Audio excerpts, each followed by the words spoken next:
এদিকে তিলোত্তমা কাণ্ডের পর দল ছাড়লে হামলার ভয় পেয়েছিলেন সুখেন্দু শেখর রায়।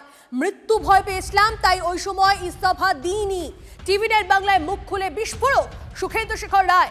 বিক্ষুব্ধ সাংসদদের সঙ্গে ভূপেন্দ্র শুভেন্দুর বৈঠকেও ছিলেন সুখেন্দু। কোন পথে কি পদক্ষেপ, বৈঠকে তা নিয়ে কথা হয়েছিল জানিয়েছিলেন তিনি। বাংলায় বিজেপি সরকারের কাজের প্রশংসাও শোনা গেছে সুখেন্দু শেখরের মুখে। আপনি যখন কালকে ওখানে বৈঠক করছেন তখন মুখ্যমন্ত্রী শুভেন্দু অধিকারীও উপস্থিত ছিলেন। এটা কোইন্সিডেন্টাল হয়েছে, এটাই বলি। কোইন্সিডেন্টাল কাকতালীয়। এখন তো আমি দল ছেড়ে দিয়েছি, আমি রাজ্যসভাও ছেড়ে দিয়েছি। অতএব আমার তো এখন কারোর সঙ্গে দেখা করতে কোনো ব্যাকরণগত কোনো অসুবিধা নেই। আমাকে জড়িয়ে ধরলো, কথা বললো, দু একটা করে বললো আপনার আরও বন্ধু আছে, চললে একবার ওদের সঙ্গে দেখা করে নেবেন।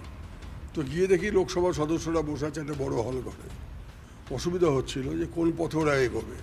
এটা খানিকটা ভূপেন্দ্র যাদব ক্লিয়ার করলো, খানিকটা শুভেন্দু ক্লিয়ার করলো, এবং তাতে আমি দেখলাম যে ওই মহারাষ্ট্র মডেলটার ব্যাপারটা উঠে আসলো। পদত্যাগ করার জন্য নির্বাচনের রেজাল্ট পর্যন্ত কেন অপেক্ষা করলেন? সেই সময় তো নৈতিক অবস্থানটা আরো ভালোভাবে নিতে পারতেন। এটা যে আমার মনে আসেনি যে পদত্যাগ করার কথা এসেছিল, কিন্তু আমি ভীত সন্ত্রস্ত ছিলাম।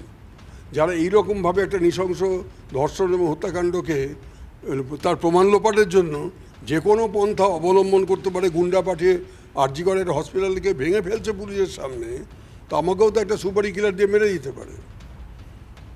এই ভয়টা তো আমার মধ্যে কাজ করেছে।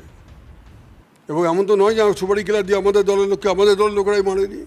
তার তো জ্বলন্ত উদাহরণ আছে ইংলিশ বাজার মিউনিসিপ্যালিটি ভাইস চেয়ারম্যান দুলাল সরকারকে কারা খুন করেছিল? তৃণমূলের লোকেরা। এখনও তারা জেলে রয়েছে।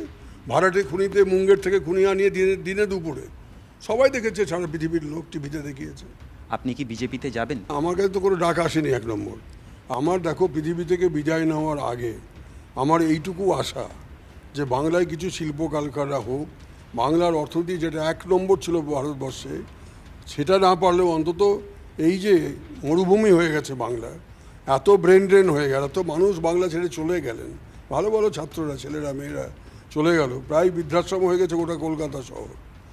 এই জায়গা থেকে অন্তত একটা পরিবর্তন আসুক।